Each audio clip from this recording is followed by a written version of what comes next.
اپنے چچا راج سعید ہاشمی رحمۃ اللہ علیہ کا وہ کلام جو کم و بیش 50 سال پیشتر انہوں نے پڑھا، حامد لکھنوی رحمۃ اللہ علیہ کا.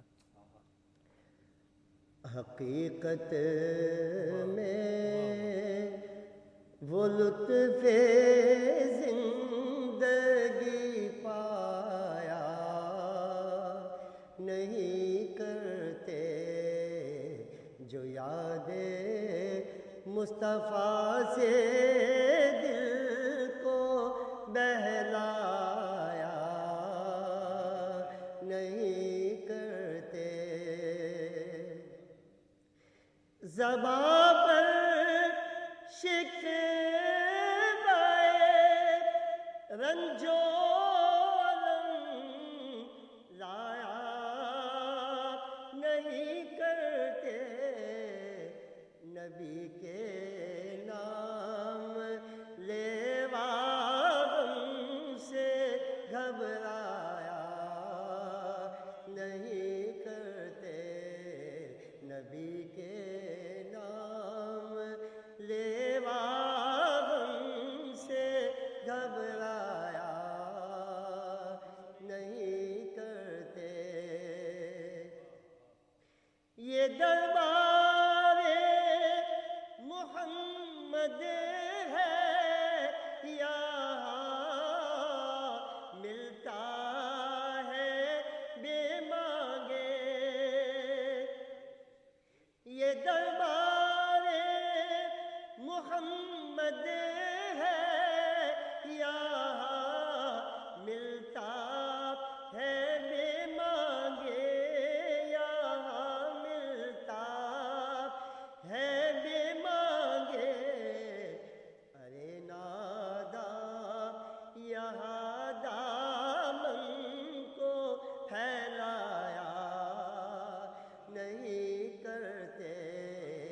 ارے ناداں یہاں دامن کو پھیلایا نہیں کرتے.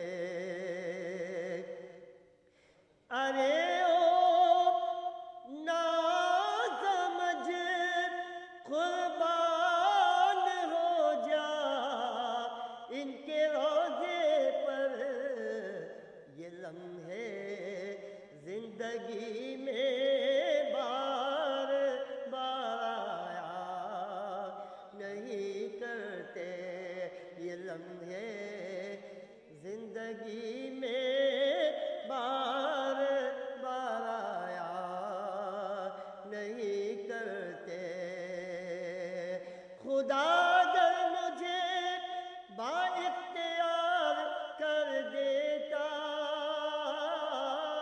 تو یا رسول اللہ تیرے قدموں پہ دو عالم نثار کر دیتا. کیونکہ یہ لمحے زندگی میں بار بار آیا نہیں کرتے.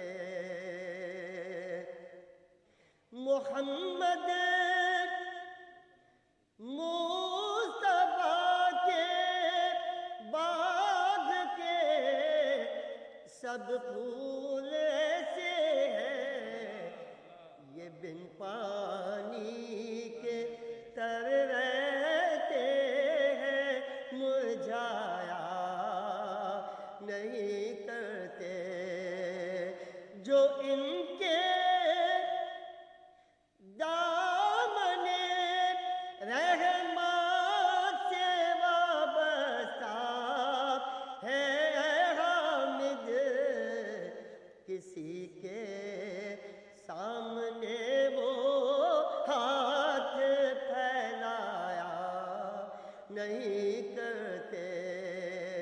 نبی کے نام لیوا غم سے گھبرایا نہیں کرتے. سبحان اللہ سبحان اللہ. بہت خوبصورت کلام. جو ہم نے مقابلوں میں پڑھ کے کامیابی حاصل کی وہ ججمنٹ میں آیا کرتے تھے. اچھا اور ہم مقابلوں میں ہمارے جج ہوا کرتے سید ہاشمی صاحب. اور یہ وہ کلام تھے جو ہم اور تو جانتے نہیں تھے کچھ, انہی لوگ کو سن کے ہم لوگ نعتیں تیار کرتے تھے. یہ آپ کا بہت بہت شکریہ, خاص کر آپ تشریف لائیں. انشاءاللہ میں پھر ضرور آؤں گی, ضرور. ہم مجھے تو وسیم عباسی سے ادھار چکانا ہے, تو اس لیے یہ میں جانتی ہوں, یہ جانتے ہیں, یہ ذہن جانتے ہیں. بالکل ہماری خواہش ہے کہ آپ ضرور تشریف لائیں. ڈاکٹر صاحب آپا کے یہ جو جملے ہیں یہ محبت بھرے, یہ میرے لیے سرمایہ ہیں اور انہی کی دعاؤں کا نتیجہ ہے. عافیت یہی جانی کہ یہی کہہ لو. جی تو یہی ہمارے سینئر ہیں اور انہی سے ہی ہم نے بہت کچھ سیکھا ہے. ایون زین جو ہیں بہت زیادہ عزت رسپیکٹ دیتے ہیں, تو ہم ایک مدت ہو گئی آتے ہوئے نا, بالکل گھر کی بات لگتی ہے. اور آپا آپ جب بھی آتی ہیں تو وہ جو آپ کے لیے خصوصی زین بھائی تیار کرواتے ہیں انڈا پراٹھا, تو اس سے ہم بھی مستفید ہوتے ہیں. ہاں, کہنے کا نام میرا ہوتا ہے, کھاتے یہ سب کھاتے ہیں. صحیح, بہت شکریہ. نہیں, آپ کا بہت بہت شکریہ, آپ تشریف لائیں اور عزت بخشی. ناظرین کرام, یہاں پر ایک مختصر سا بریک لیتے ہیں. بریک کے بعد آپ کی خدمت میں حاضر ہوتے ہیں. ہمارے ساتھ مرحبا سحری کی براہ راست نشریات میں ایک بار پھر آپ کا خیر مقدم. ہمارا یہ سیگمنٹ نعتیہ مقابلے کا کون بنے گا سچ کی آواز میں. نعت خواں حضرات آج کے اس مقابلے میں شریک تھے اور جج صاحبان نے اب فیصلہ مجھ تک پہنچایا ہے. فیصلے کے اناؤنسمنٹ سے پہلے میں گزارش کروں گا آج کے نعت خواں محمد نبیل سے کہ جی بیٹا, آج آپ نے ماشاءاللہ کلام پیش کیا اور باقیوں کا بھی آپ نے سنا ہے, تو آپ کیا سمجھتے ہیں کہ آج کے مقابلے میں کس کو پہلی پوزیشن دینی چاہیے؟ یہ تو فیصلہ سر ججز کریں گے. کر دیا ہے, انہوں نے کر دیا. اب آپ جج ہیں, آپ کیا کریں گے؟ باقی جو بہتر ہوگا وہی انشاءاللہ آگے جائے گا. نہیں, آپ کیا کہتے ہیں؟ آپ نے سنا ہے نا ماشاءاللہ نعت خواں جج بھی ہوتا ہے. جی, یعنی بہت کچھ سیکھنے کو ملا اور انشاءاللہ آگے اچھی کوشش کریں گے. اب ونر آئیں یا لوزر آئیں, جو بھی آئیں انشاءاللہ آگے اچھی کوشش کریں گے. آگے جی حافظ دانش صاحب. اچھا, کسی وقت ہمارے پاس کم ہے. دانش صاحب, آپ کیا فرماتے ہیں آج کے مقابلے میں پہلی پوزیشن کس کو ملنی چاہیے؟ ماشاءاللہ جی ماشاءاللہ ماہم بہن نے بہت اچھا کام ماہم بہن کہہ رہے ہیں کہ وہ میرا خیال ہے کہ ان کو فرسٹ پوزیشن دینی چاہیے. ٹھیک ہے, ٹھیک ہے, ٹھیک ہے. ان کا آگے سلطان محمود صاحب, جی آپ کیا فرماتے ہیں؟ دیکھیں نعت خواں حضرات جو ہیں وہ اپنا فیصلہ سنا رہے ہیں ماشاءاللہ. جی ماہم بیٹا, آپ کیا کہتی ہیں؟ آپ نے بھی سنایا اور سب نے سنایا, آپ کو کس کا اچھا لگا کلام اور پھر کون بنے گا آج کا ونر؟ مجھے لگتا ہے کہ انہوں نے اچھا پڑھا ہے.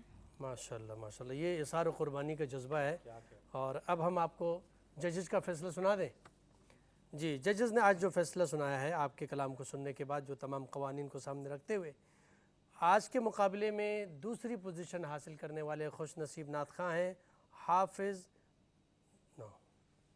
حافظ دانش عطاری.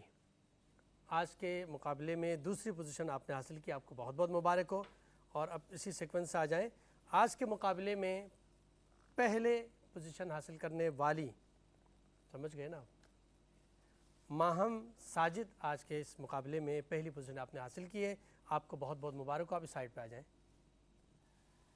اس طرف آئیں جلدی سے. اور ماہم ساجد کے بعد حافظ دانش ان کے بعد. جی, آپ لوگوں کے لیے گفٹ ہیمپرز ہیں. تھوڑا آگے ہو جائیں آپ. جی, خالد بھائی سے گزارش کروں گا کہ پوزیشن ہولڈرز کے لیے گفٹ ہیمپرز پیش کریں. وسیم بادامی بائی ہمانی کی جانب سے گفٹ ہیمپرز ہیں. کوئز فوڈ انڈسٹری کی جانب سے, ملکہ مسالہ کی جانب سے آپ لوگوں کے لیے گفٹ ہیمپرز ہیں.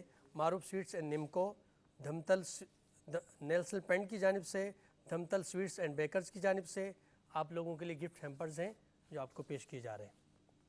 اور میں گزارش کروں گا ہاشمی صاحب سے کہ آج کے اس مقابلے میں یقیناً آپ نے فیصلہ سنا دیا ہے اپنے, اور ہم چاہیں گے کہ ایک ایسا کلام, جس طرح بھی آپ نے بہت مشہور کلام پیش کیا, اور ہاشمی صاحب کا دوسرا مشہور کلام جو ہم اجتماعی طور پہ پڑھ سکیں اگر بارگاہ رسالت مآب میں اگر پیش کریں. اور یہ ہدیہ ہم انہی کی روح کو ایصال ثواب کریں. جی بالکل, بالکل بالکل بالکل, یقیناً اس میں کوئی شک نہیں. حضرت بہزاد لکھنوی مرحوم کا یہ کلام میرے چچا نے 1966 میں پڑھا, اور سب سے پہلا کلام ان کا یہی مشہور ہوا. مدینے کو جائے یہ جی چاہتا ہے مدینے کو جائیں، جی چاہتا ہے مقدر بنائیں، جی چاہتا ہے مقدر بنائیں، جی چاہتا ہے مدینے کو جائیں، مدینے کے آقا دو عالم کے مولا، مدینے کے آقا دو عالم کے مولا، تیرے پاس آئیں، جی چاہتا ہے تیرے پاس آئیں، جی چاہتا ہے کہ آقا دو عالم کے مولا، مدینے کے آقا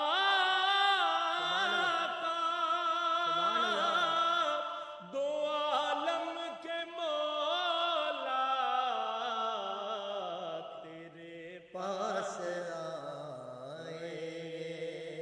جی چاہتا ہے تیرے پاس آئیں، پہنچ جائیں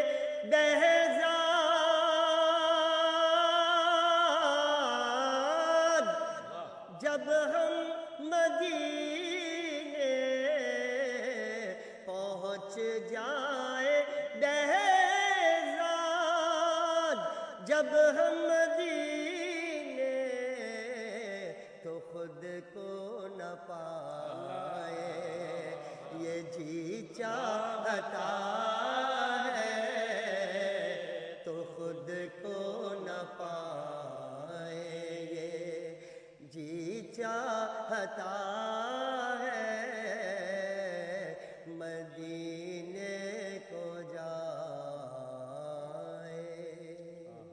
وسیم بھائی اگر کچھ پیش کریں ماشاءاللہ، ایک ماحول بنا ہے تو ہم جنت بھی انہی کی ہے، کوثر بھی انہی کی ہے، جنت بھی انہی کی ہے، کوثر بھی انہی کی ہے، سچ پوچھو تو اللہ کی رحمت بھی انہی کی ہے، اے دونوں جگہ یارو، اے دونوں جگہ یارو، جاگیر محمد دی کہندی نہ بن سکی ہے، نہ بن سکے گا واللہ، نہ بن سکی ہے، نہ بن سکے گا مثال تیری، جواب تیرا تو شائع خوب، تو جان جانا تو شائع خوب، تو جان جانا ہے چہرہ ام الکتاب تیرا، مل لیندی نہ یوسف نو خود آپ تے وک جاندی، مل لیندی نہ یوسف نو خود آپ تے وک جاندی، اکھیاں دی سک لیندی ٹھنڈ سینے چ پہ جاندی، تک لیندی زلیخا جے، تک لیندی زلیخا جے، تصویر محمد دی کہندی نہ بن سکی ہے، نہ بن سکے گا واللہ، نہ بن